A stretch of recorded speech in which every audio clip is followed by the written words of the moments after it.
In this video, I'll show you how to add more assets to your Google Ads campaigns so your ads can appear with richer visuals and stronger messaging across different placements.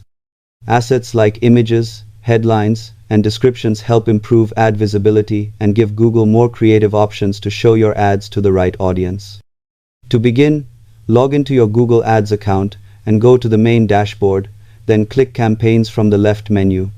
Next, expand the Campaigns section and select Asset Groups, which is where creative elements for campaigns like Performance Max are managed.